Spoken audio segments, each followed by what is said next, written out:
My name is Sergio Mannino. I'm an Italian architect. I live in New York. I've been in New York for almost 25 years.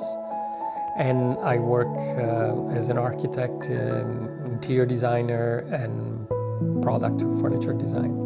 I'm an Italian architect. I studied architecture in Florence, even if I grew up in Sicily. And when I finished architecture, I decided to move to New York for 1 year to have an experience somewhere else before opening my own studio in Florence. The idea was to go to New York for a year, then go to Tokyo for a year, and then come back to Florence. So that's what I did, and after 23 years, I'm still in New York. I never made it to Tokyo. Actually went several times, but I never moved to Tokyo. And I think New York now is it's my home. We work with clients really from all over the world, but mainly since I started my work in fashion and doing retail projects with Vince Camuto, who I met really when I opened my studio in 2008. At the time, Vince was producing 50 million pairs of shoes a year and had several brands. So he invited me to design their stores. I did Jessica Simpson stores in Asia. I did BCBG, Max Azria, the Vince Camuto brand, and many other, Kenzie Girl, for instance, in New York or in the United States. And from there, I moved from shoes and fashion to pharmaceutical. We did several pharmaceutical brands, but also we worked for many years for fashion brands, Italian fashion brands like Prada or Bottega Veneta. Now we're working for Balmain. And so we really do many different things. I call my studio architecture branding because it's really an architectural approach to branding, meaning that we try to build a space that reflects what the brand is about, so that when you enter the space, you know immediately the values and what the brand is trying, the story behind it, and what the branding is trying to tell people. When I was 15, my parents sent me and my sister to England to study English. We didn't really study much. We had more fun than anything else. But I remember I met a bunch of Japanese kids and hung out with them a lot. And they were fascinated by our names, and they were always trying to sort of like translate or tell us what our names meant in Japanese. And at one point, someone's name translated was a dewdrop holds the door open.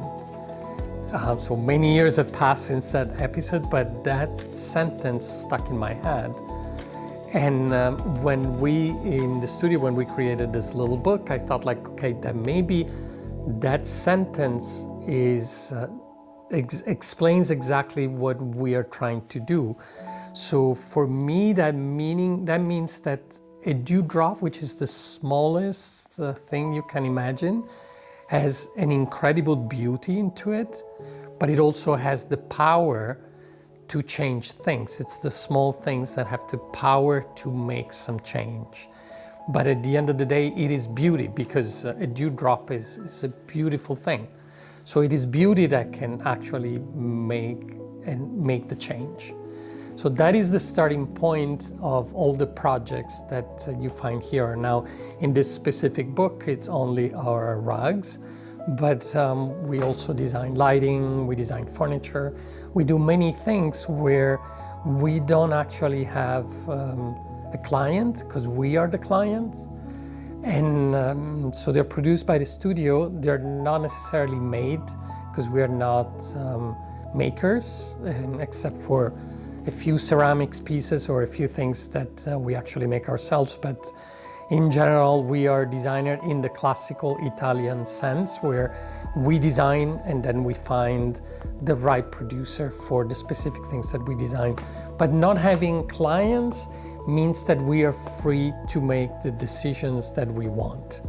And that is a very important aspect of the studio work, because at that point, we're free to express ourselves, and there's always ideas that float around the studio, and there are always things that we wanted to make, but they often don't make it into the final projects, and then this idea becomes something else. So that's why we make these things. We design these objects, we design the furniture or the rugs. The first project in this book is the non-flying carpet. Years ago, a man came from Nepal to my studio and introduced himself and asked me if I wanted to design rugs, and he would make them for us in Nepal. Now, when I was a kid, my grandmother used to sell Persian rugs, and I remember me and my sister or my cousins helping her showing them to the clients. So I have a very special connection with rugs and handmade rugs. I was always fascinated by the intricacy of the patterns, which I had no idea what they meant, but I was creating my own stories in my mind and so on. And so when Sonam, this man, came to the studio offering me to make the rugs, I immediately accepted the challenge, and I said yes right away, thinking that my grandmother would be proud of me. And so we designed the first rug, which is the non-flying carpet, and it's made as a puzzle of different pieces intersecting together. At that time, I had just written an article on the work of Gordon Matta Clark, and some of the drawings here are inspired by his projects. At one point, he was buying pieces of land in New York that were so small and so odd that could not have a real use. And he wanted to make a project with them, but he died too early for that to happen. So I thought, like, oh, maybe these small, weird pieces of land then can become something else. And that's the project. That's how I can continue, sort of like Matta Clark's legacy and put my own in it. And so that's how it started. So all these components, all these corners in the rug are these small pieces of land in the city, and there are gardens growing or water or something else. And that's the origin of these drawings. Secret Garden is a collection that we presented at 3 days of design last year and at Edit Napoli. The idea is, in Italy there's this Secret Gardens is one of those like sacred spaces where there is a garden outside of the craziness of the city, and it's maybe even in the city centers or behind walls.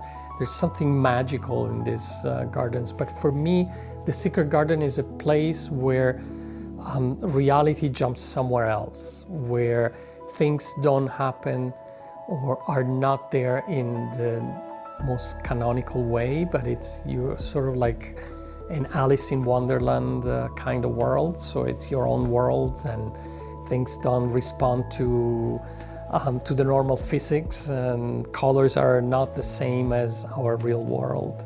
So the Secret Garden is a place for your dreams, for your expectations, for your thoughts, for anything.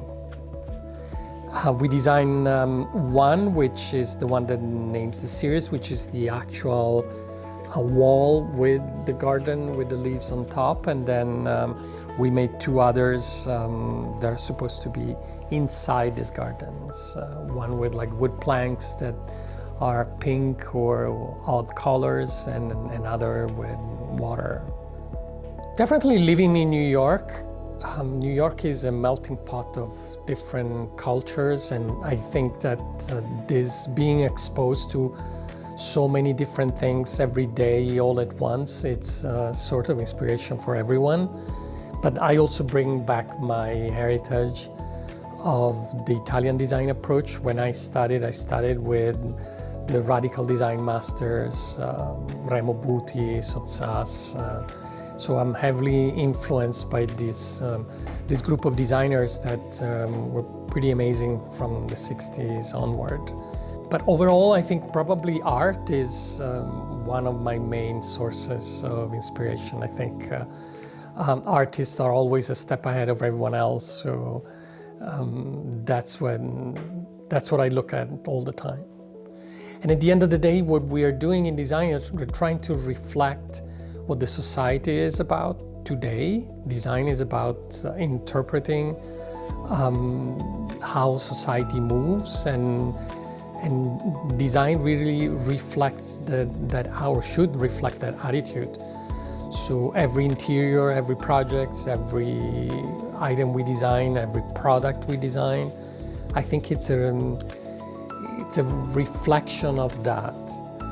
You're designing the world or the society you would like to live in, and your products should reflect that. There is a definition of design that I heard for the first time when I moved to New York, and that is design is problem solving.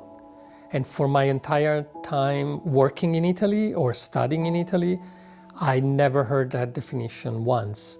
Design in Italy is not problem solving, or at least it's no more problem solving than any other profession. I believe every single profession solves a problem. Maybe the artists we were talking about today arguably don't solve a problem, but even that I'm not 100% sure. But any profession solves a problem. The driver solves the problem, the chef that cooks something solves the problem. I cannot think of any profession that does not do that. So why are we so obsessed with design being problem solving? And I think the reason is simple, because if you say that design is problem solving, then the problem ends when you have resolved the problem. So in a way is the last leg of the modernism, where with technology or with rationality you fix the world. But in Italy I don't think people believe that, at least I don't. I think design starts when you have solved the problem, then the magic begins.